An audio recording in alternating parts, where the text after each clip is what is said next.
Assalamualaikum warahmatullahi wabarakatuh. Kami dari kelompok 10 mata kuliah bimbingan konseling yang beranggotakan saya sendiri, Sifa Fauziah, sebagai moderator, dan rekan saya, Safa Afra Setiatin. Kami akan memaparkan mengenai bimbingan konseling dalam proses perkuliahan. Sebelumnya, saya akan menjelaskan terlebih dahulu mengenai bimbingan konseling dalam perkuliahan.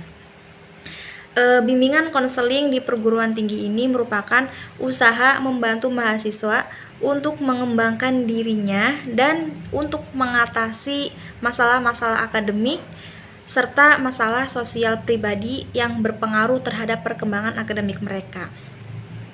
Dalam bimbingan konseling ini ada dua macam ya, yang pertama itu layanan bimbingan akademik dan layanan bimbingan sosial pribadinya.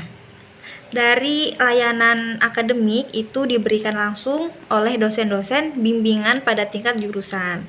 Sedangkan dalam bimbingan sosial pribadi itu diberikan oleh tim bimbingan dan konseling pada tingkat jurusan atau program studi, bisa dari fakultas ataupun dari universitasnya.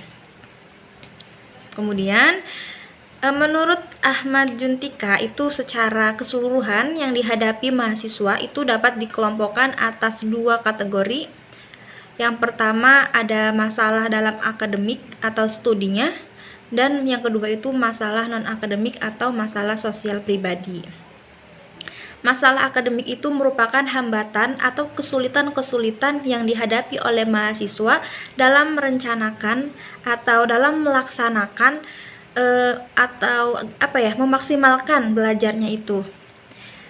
Adapun di sini masalah studi yang mungkin dihadapi oleh mahasiswa itu antara lain yang pertama, kesulitan dalam mengatur waktu belajar khususnya. Yang kedua itu kesulitan dalam mendapatkan buku sumber belajar atau referensi. Yang ketiga itu kurangnya motivasi atau semangat belajar. Kemudian memiliki kebiasaan belajar yang salah. Dan kurang minatnya pada profesi yang dituju, atau rendahnya rasa ingin tahu dan ingin mendalami ilmu pengetahuan. Itu masalah studi yang mungkin dihadapi oleh mahasiswa-mahasiswa pada umumnya. Kemudian saya akan menjelaskan mengenai konsep bimbingan konseling dalam perkuliahan. Jadi dalam bimbingan konseling di perkuliahan ini, di perguruan tinggi ini, kebutuhan akan layanan bimbingan di perguruan tinggi ini tinggi muncul dari karakteristik atau dari masalah-masalah perkembangan mahasiswa. Adapun pendekatan perkembangan dalam bimbingan itu merupakan sebuah pendekatan yang tepat yang digunakan oleh perguruan tinggi, karena dalam pendekatan ini lebih berorientasi pada pengembangan ekologi perkembangan mahasiswanya. Bimbingan itu merupakan sebuah istilah yang sudah umum digunakan dalam dunia pendidikan. Bimbingan sendiri itu pada dasarnya merupakan upaya untuk membantu individu mencapai perkembangan yang optimal. Selain pembimbingan yang lebih luas itu dikemukakan oleh Good Tantawi dalam bukunya yang diterbitkan pada tahun 1995 yang dapat menjabarkan bahwa bimbingan itu adalah yang pertama, suatu proses hubungan pribadi yang bersifat dinamis. Yang dimaksudkan itu untuk mempengaruhi sikap dan perilaku seseorang. Yang kedua itu suatu bentuk bantuan yang sistematis kepada murid atau kepada konselor. Kemudian perbuatan atau teknik yang dilakukan untuk menuntut murid terhadap suatu tujuan yang diinginkan dengan menciptakan suatu kondisi lingkungan yang membantu dirinya akan sadar tentang kebutuhan dasar mereka, kemudian mengenal kebutuhan itu dan dapat mengambil langkah-langkah untuk memuaskan dirinya. dalam perguruan tinggi ini mahasiswa itu adalah upaya pemberian bantuan kepada kepada mahasiswa. Jadi bimbingan dalam perkuliahan ini segala upaya untuk pemberian bantuan kepada mahasiswa yang dilakukan secara berkesinambungan. Jadi agar mereka itu dapat memahami dirinya sehingga mereka sanggup bertindak secara wajar sesuai dengan tuntutan dan keadaan lingkungannya. Kemudian bimbingan perkembangan itu dapat mengintegrasikan berbagai pendekatan seperti dalam multibudaya sehingga tidak mencabut murid atau mahasiswa dari akar budayanya. Seperti itu. Yang terakhir itu bimbingan itu merupakan bagian integral. Bimbingan merupakan bagian integral dari pendidikan dari perguruan tinggi ini, maka tujuannya itu untuk melaksanakan. Sekian dari saya, kemudian materi selanjutnya akan dipaparkan oleh rekan saya yaitu Safa Afra. Terima kasih. Assalamualaikum warahmatullahi wabarakatuh. Perkenalkan, nama saya Safa Afra Setiatin. Saya akan melanjutkan pemaparan yang telah dibawa oleh rekan saya Siva Fauziah. Yang pertama itu ada fungsi dan tujuan bimbingan konseling mahasiswa. Fungsi bimbingan konseling mahasiswa ialah yang pertama pemahaman tentang kondisi, potensi, dan karakteristik mahasiswa. Yang kedua membantu menyesuaikan diri dengan kehidupan di perguruan tinggi. Yang ketiga, mengatasi problema-problema akademik dan sosial pribadi yang berpengaruh terhadap perkembangan akademik mahasiswa.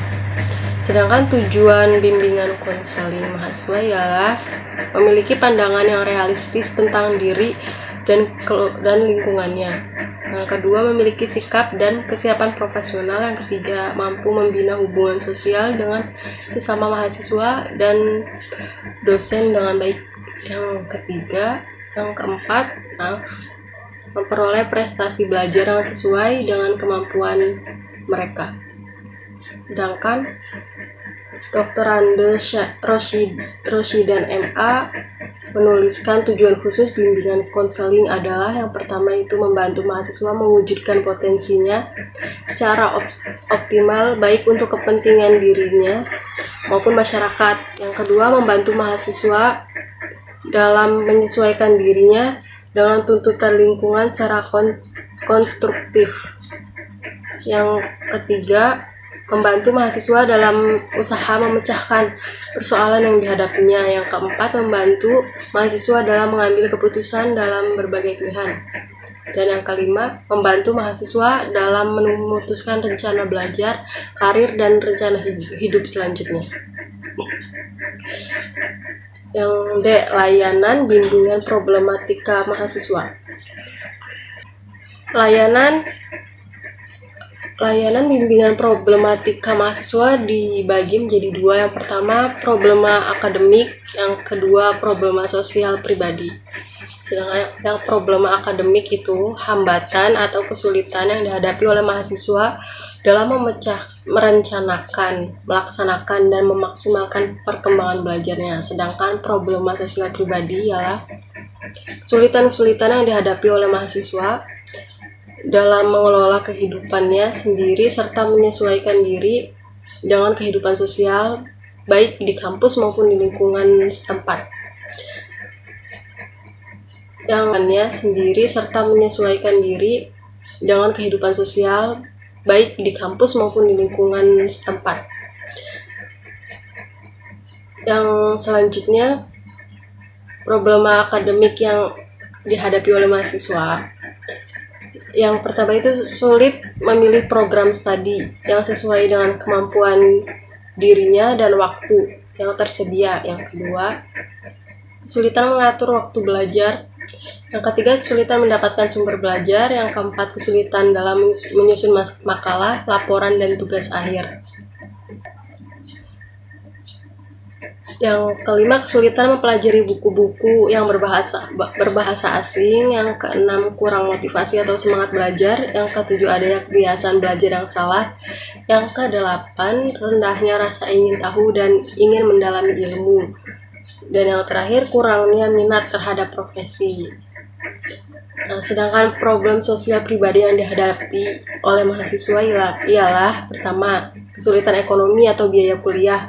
Yang kedua, kesulitan mengenai tempat tinggal. Yang ketiga, kesulitan menyesuaikan diri dengan teman mahasiswa. Yang keempat, kesulitan menyesuaikan dengan masyarakat sekitar dan tempat tinggal. Yang kelima, kesulitan karena masalah-masalah keluarga. Yang keenam, kesulitan karena masalah-masalah pribadi. Jadi kesimpulannya ialah bimbingan merupakan sebuah istilah yang sudah umum digunakan dalam dunia pendidikan. Bimbingan pada dasarnya merupakan upaya bantuan untuk membantu individu mencapai perkembangan yang optimal. Dalam konsep layanan bimbingan dan konseling, mahasiswa dipandang sebagai suatu kesatuan. Pengaruh terhadap satu aspek pada seorang mahasiswa akan mempengaruhi keseluruhan pribadinya. Dalam diri setiap mahasiswa terdapat energi yang mendorongnya tumbuh dan berkembang secara positif ke arah yang sebaik-baiknya, sesuai dengan kemampuan dasar yang dimiliki mahasiswa tersebut. Setiap mahasiswa mempunyai kebebasan untuk memilih. Kebebasan itu akan dimiliki oleh tanggung jawab, yaitu penerimaan resiko atas akibat yang muncul dari pilihannya. Terima kasih. Mungkin cukup sekian yang dapat saya sampaikan, kurang dan kurangnya saya mohon maaf. Sekian dari kelompok 10. Wassalamualaikum warahmatullahi wabarakatuh.